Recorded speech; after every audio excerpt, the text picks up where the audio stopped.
We didn't have our live stream yesterday, but today we are resuming with our daily live streams, usually Monday through Thursday at 7:30, or excuse me, at 7 Central Time. And what we're going to be talking about today is some negativity, how to overcome that, what it means when we feel those triggers, and what to do about it.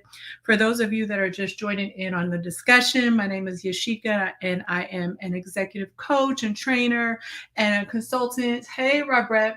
And I work with women primarily, usually in healthcare leadership, just because that's what I know through my professional background, but also with men and women all over the world to teach them how to really step into their power place by tapping into not only all of that intellectual, scientific stuff that we learn, but also learning how to bring an element of spirituality into the mix. Because when you marry the two together, that's how you show up in your full power, using your intellect and your intuition together. We have been doing for what, you guys, we've been doing this book for what, 6 weeks now. The Power of Now. We've been doing a book study. The Power of Now is a guide to spiritual enlightenment by Eckhart Tolle, or Tolle. I still haven't figured out how to say his name right. We are at the tail end of this book, and for those of you that are joining me live, this is the green version. We are on page 190. We're going to go ahead and get started. We should finish this discussion for the rest of the week, and we can move on to another book study if you all would like. Again, tonight we're going to be learning specifically, first of all, how to transmute negative energy when people are trying to trigger us in our relationships and what we can do about that. If you all have any suggestions on the next book that you all want me to cover, go ahead. And if you're joining live, type them in the comment box. If you are listening on the podcast, then you can go ahead and email me at any time if you want to give any suggestions on what you want to study next. Okay, so for those of you that are not familiar with this book, I'm going to, Robert said, great topic. Yeah, negativity and triggers, especially now. They said that like violence is up, homicides are up 30%. There's a lot of violence, there's a lot of irritation and agitation going on, and that's probably to be expected, right, with all the stuff going on. So let's see what we have today. Also, for those of you that have not read this book, what you're going to find is that there's two voices in this book. There's a voice that will sometimes ask Eckhart questions, and then Eckhart will respond to the questions. So the first question that we have for today: couldn't a negative emotion also contain an important message? For example, I often feel depressed. It may be a signal that there is something wrong with my life, and it may force me to look at my life situation and make some changes. So I need to listen to what that negative emotion is telling me and not just dismiss it as negative. That's what the person says. And so this is what you need to know about these negative emotions.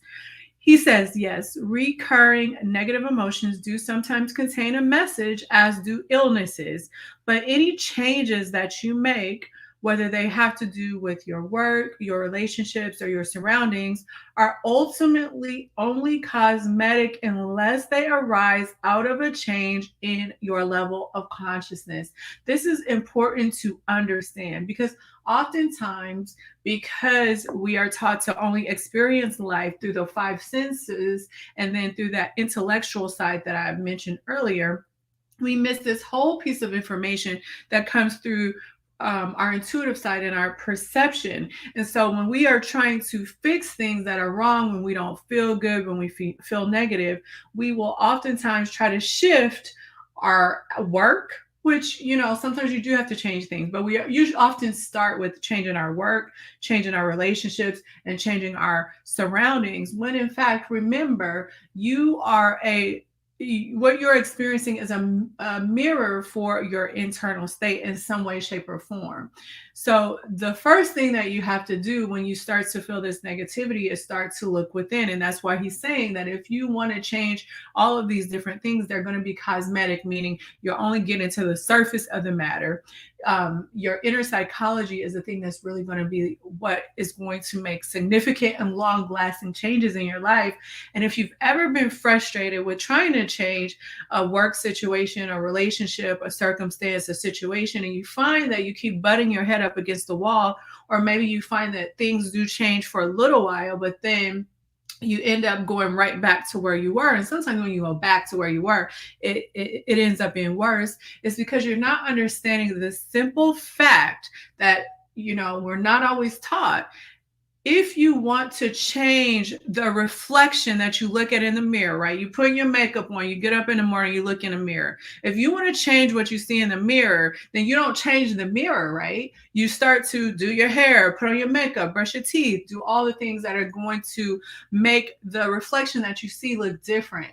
So that is how your world relates to you. That is how you shape the world. That is how you change the world. That is how you change relationships and circumstances. You don't change them by trying to change the mirror that is showing you the internal psychology, or part of the internal psychology that you have going on a subconscious level. Therefore, you are experiencing these triggers.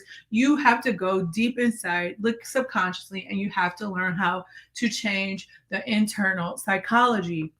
And like he's saying, if you're not willing to do that, then you aren't rising your level of awareness or your level of consciousness. And so the changes that you try and enact will either be superficial, or you'd have to do it with force.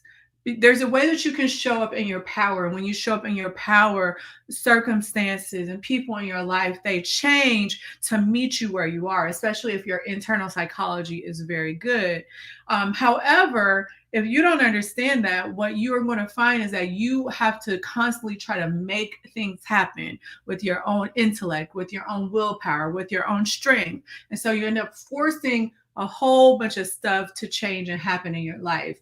And if you remember anything about physics in high school, then you know that when you try to force stuff, you're going to get this equal reaction, usually by form of resistance, which makes that type of way of trying to change things a lot more frustrating and a lot more energetically exhausting. So he says also, as far as that is concerned, it can only mean one thing: becoming more present, or as we all have been talking about, the way that I describe it is you need to drop into your power place. When you have reached a certain degree of presence, you don't need negativity anymore to tell you what is needed in your life situation.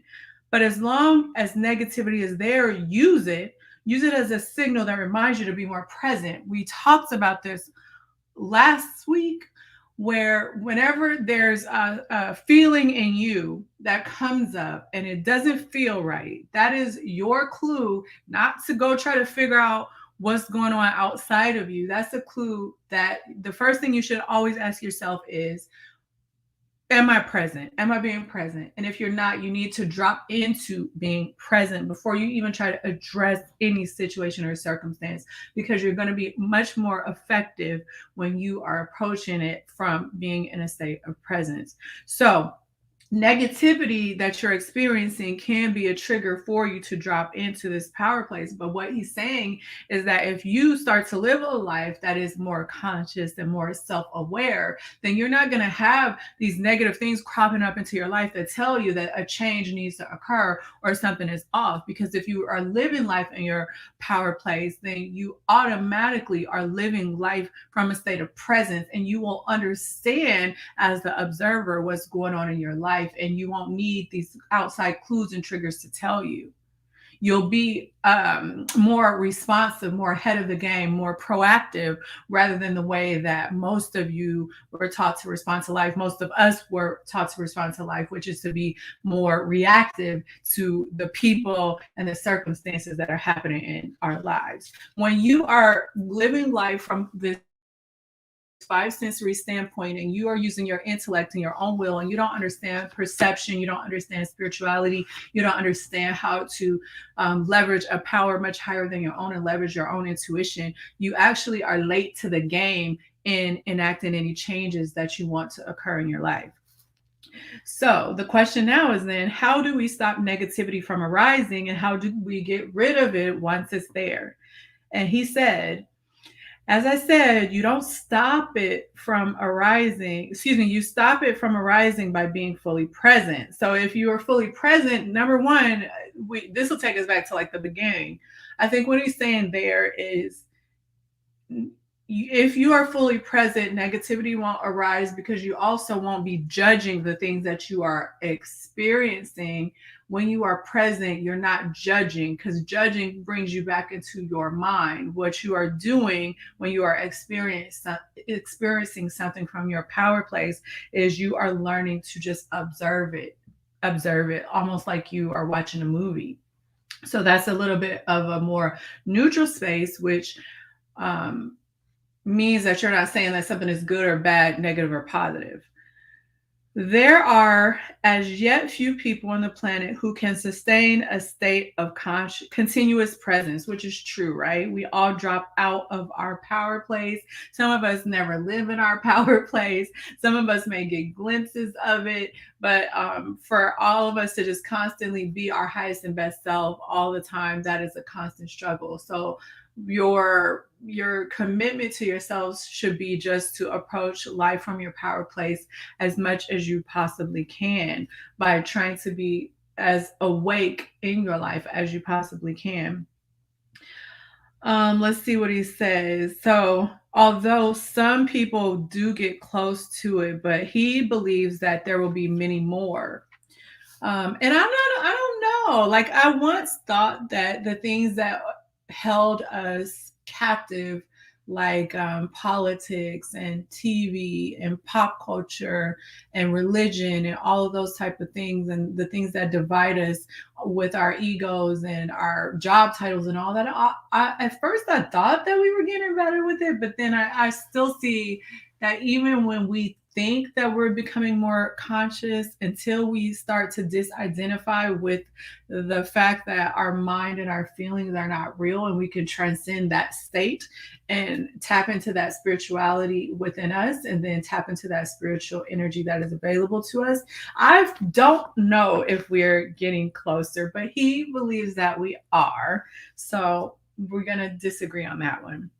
He said, whenever you notice that some form of negativity has arisen within you, look on it not as a failure, but as a helpful signal that is telling you to wake up, get out of your mind, and be present. And if any of you are my private clients, because I know that you watch these, you watch the replay, this is why I tell you guys, I teach you guys that practice of learning how to wake up at various points throughout your day. Because again, it's very easy to get sucked into a life where we're living on autopilot and forgetting to be in our power place. And so that wake up activity that we learn very early in our private coaching, this is why I teach you that.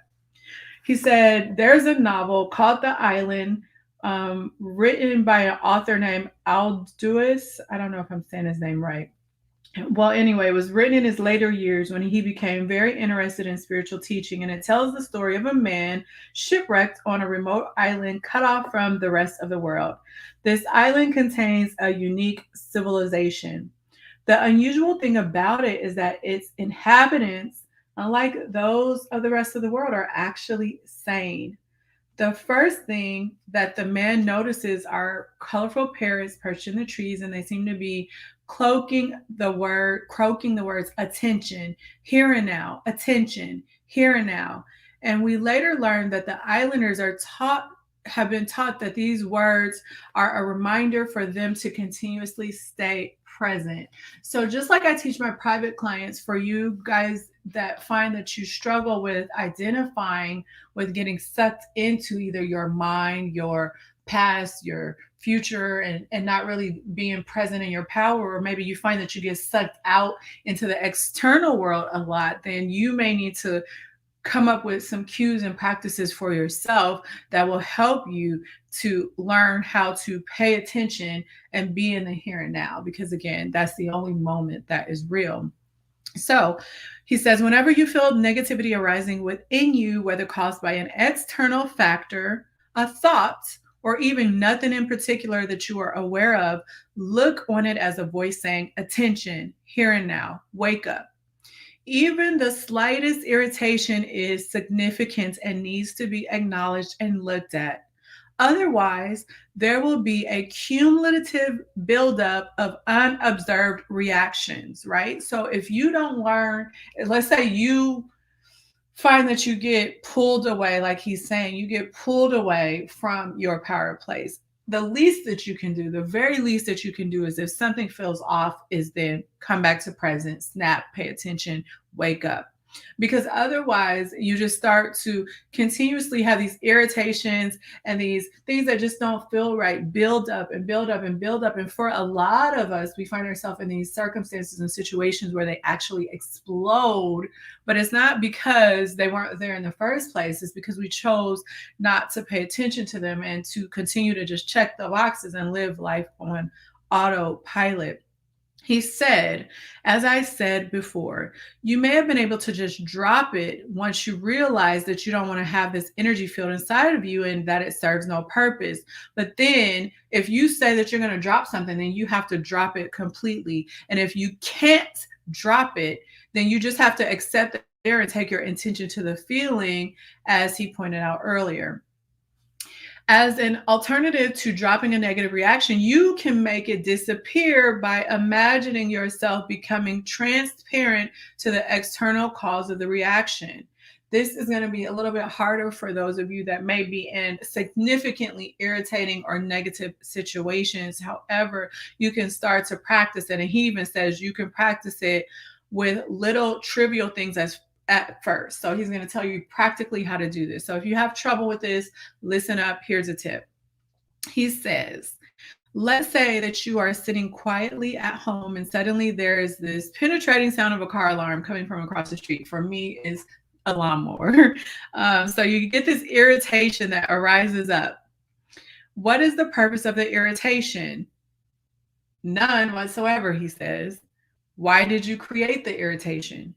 Your power plays, your being, your intellect and your intuition melded together to make you your highest and best self did not create that irritation. What created that irritation? Your mind created the irritation, and it was automatic and it was totally unconscious, right? Every time that lawnmower goes off at 7:30 on Monday, I get irritated, like super irritated, even though I know that gentleman is doing nothing wrong. And why am I irritated? It's not because he's doing anything irritating, and it's not because I created some irritation. It's because my mind did by creating a judgment that I was going to be irritated by a noise. That is a mental activity.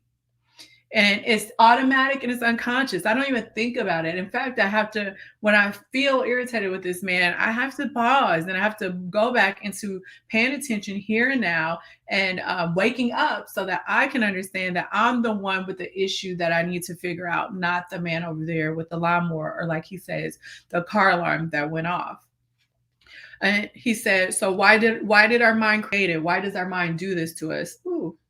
And he says, because it holds the unconscious belief that its resistance, which you experience as negativity or unhappiness in some form, will somehow dissolve the undesirable condition. And this is, of course, a delusion. The resistance that it creates, the irritation or the anger in this case, is far more disturbing than the original cause that it is attempting to dissolve, right? So then, and you all have been here. I'm here, like I said, this is my struggle every Monday. So then I get irritated, and then I want to go out, and then I want to yell at him, and I want to pop off because he's invading my peace, because my mind has judged whatever he's doing as an irritation and thinking that my irritation is going to make the situation better, when in fact it doesn't, because it's not impacting him, because I've checked myself and I know it's not him. He's not doing anything wrong. It's impacting me. It's impacting my morning. It's impacting how I start my day, etc., etc., etc. So it ends up being worse for me to be irritated about this thing that I've judged as irritating than it is him over there just doing his own business, the actual thing that caused my irritation, caused like that. All this can be transformed into spiritual practice. Feel yourself becoming transparent, as it were, without the solidity of the material body. Now allow the noise or whatever is causing you a negative reaction to pass right through you. It is no longer hitting a solid wall inside of you. And as I said, you practice it with little things at first: the car alarm, the dog barking, the children screaming, the traffic jam. Instead of having a wall of resistance inside of you that gets constantly and painfully hit by things that you have judged that should not be happening, learn to let these things pass through you. So if we go with the example that I'm using about my Monday morning cycle of irritation, then this is another thing that I noticed too. When I start to get irritated by this neutral trigger, it gets louder, right? It gets more irritating and it makes me more mad and it messes up my morning. Again, it's all me causing this chain reaction. However, for me, I have to actually come to attention here and now, wake up. Once I do that and, talk to myself about how asinine it is that I'm judging this situation and letting it impact me so negatively, then it's much more easily is able to just roll off me, or like he said, just let it pass through you. For me, I just act like it's rolling off of me and it's not that loud anymore. I'm not triggered anymore. I collect myself and I move on about my day. Somebody says something to you that is rude or designed to hurt, instead of going into an unconscious reaction and negativity such as attack, or maybe you get defensive or withdrawal, just let it pass right through you. Or you could do it the way that I do, and you can let it roll off of you when this negativity is coming at you, instead of respond or reacting to it, because you're not responding at that point, you're reacting to it. Offer no resistance. It is as if there is nobody there to hurt or get hurt anymore. That is forgiveness. That is the way you become invulnerable. You can still tell people that their behavior is unacceptable if that is what you choose to do, but that person no longer has the power to control your inner state. So think about this, you guys. So that means that you have the power around what it is that you want to receive and how you're going to receive it. And the man with the loud lawnmower, the children screaming, the irritations, the people that are coming for you or triggering you with negativity and rudeness, you don't have to offer resistance or counter resistance like I was talking about in physics.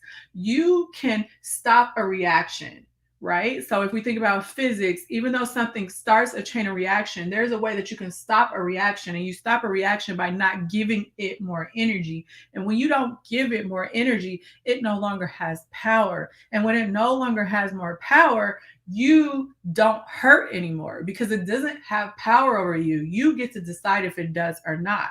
So you offer no resistance, like he said, and that is true forgiveness. So that means that once you truly get in a space where people are going to be who they are going to be, circumstances, situations are going to be what they are. That man is going to crank up his lawnmower Monday at 7:30 until it snows or whatever. I cannot control that, but what I can control is the way that I allow it to change my inner state.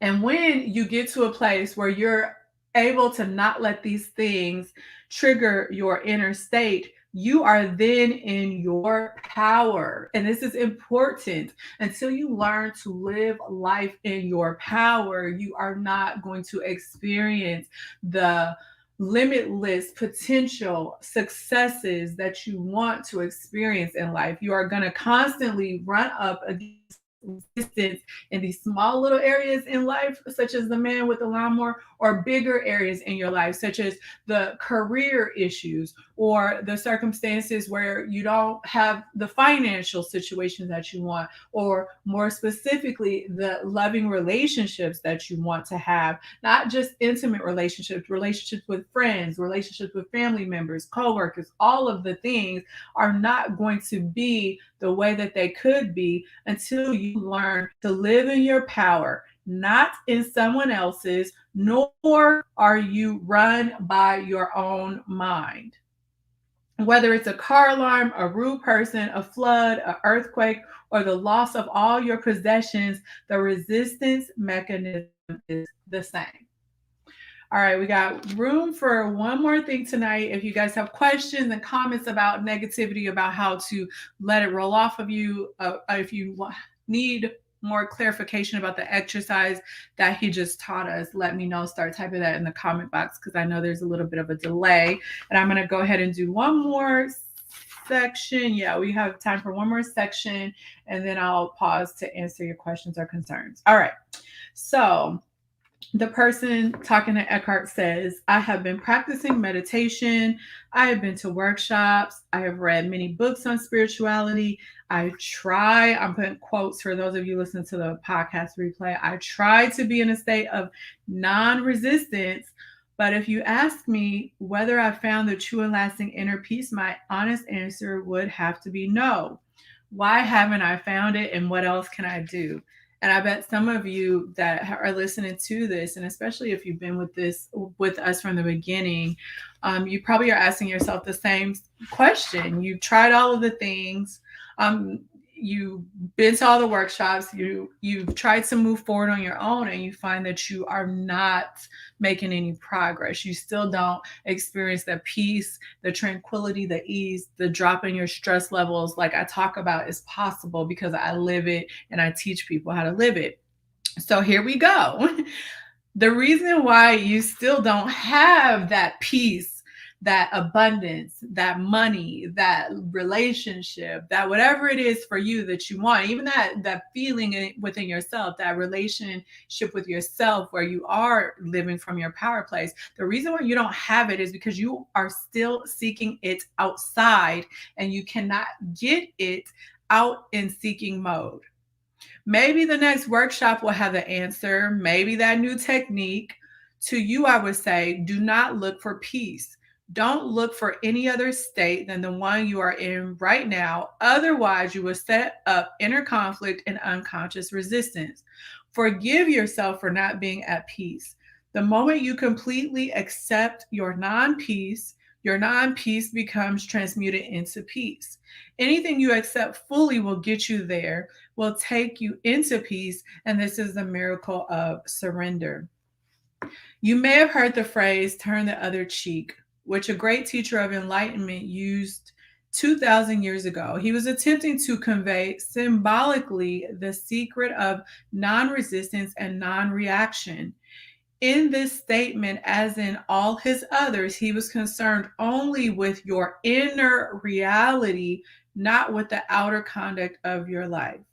Then he says, do you know the story of Banzan? Before he became a great Zen master, he spent many years in the pursuit of enlightenment, but it eluded him. Then one day, as he was walking in the marketplace, he overheard a conversation between a butcher and his customer. Give me the best piece of meat you have, the customer said, and the butcher replied, every piece of meat I have is the best. There is no piece of meat here that is not the best. Upon hearing this, Banzan became enlightened.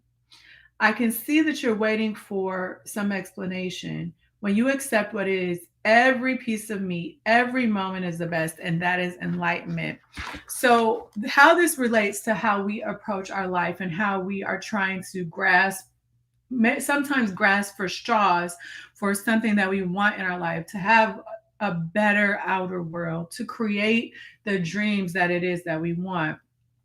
For us to get to that place, what I see a lot is that people, again, get frustrated because they want to use a tarot card or astrology or Sunday school or church or, whatever that next big hit is for you, a motivational video, in order for you to be able to find that pill, find that answer that's going to give you what it is that you want, or that's going to solve your issues, that's going to give you the feeling that you want to feel.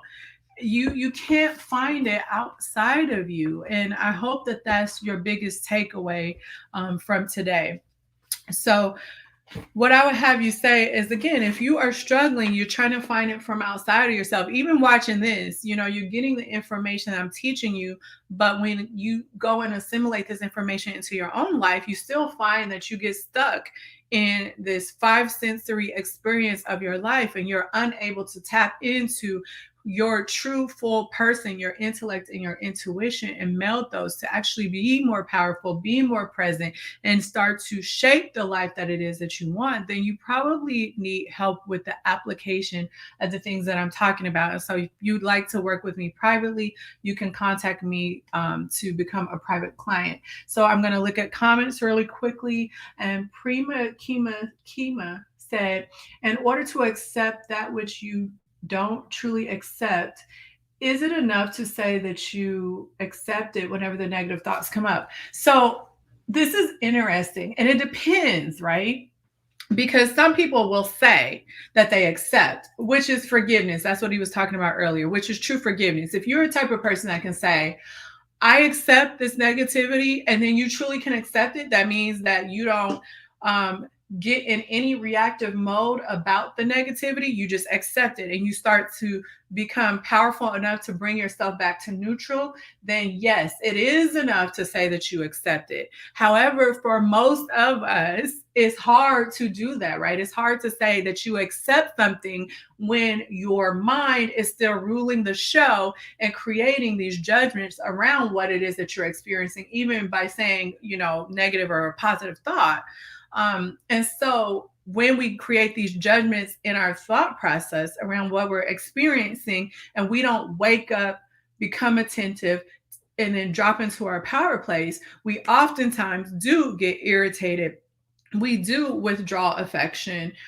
We do pop back off, get reactive, get defensive, get violent. And so you can't say that you accept something but still have a reaction toward it. So that's the key if you're the type of person that says that you accept something.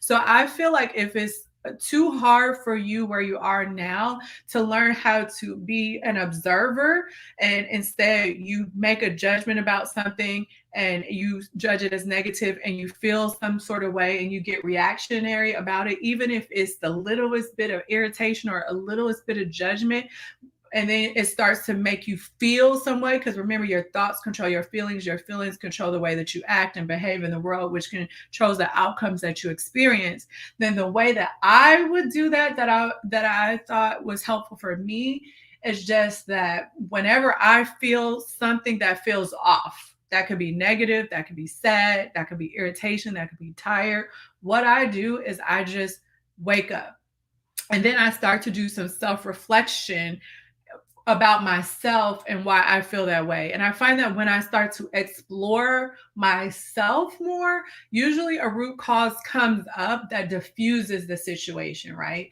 So like Prima Kima, when I was talking about the guy with the lawnmower, when he irritates me, it's triggering me. If I was just to say, I just accept him lawnmowing, it wouldn't be enough, because it seems to get louder and more irritating. And then I allow that to mess up my day. So instead, the way I approach that is I have to say, well, why are you getting irritated? Nobody's doing anything wrong. He's not doing nothing to you. I have to explore that. And as I start to explore that, I start to get out of my judgment, my ego, my mental judgment about him doing something that is irritating to me.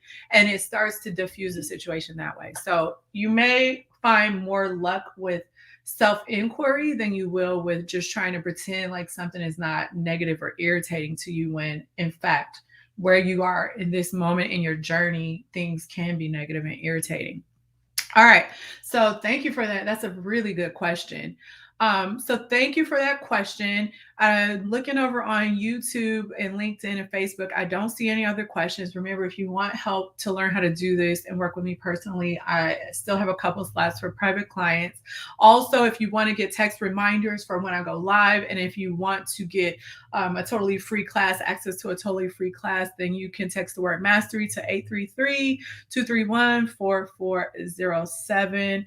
Otherwise, I will talk to you later. We will be here from today till Thursday at 7 Central Standard Time. I don't anticipate anything coming up. All right, talk to you guys later. Bye.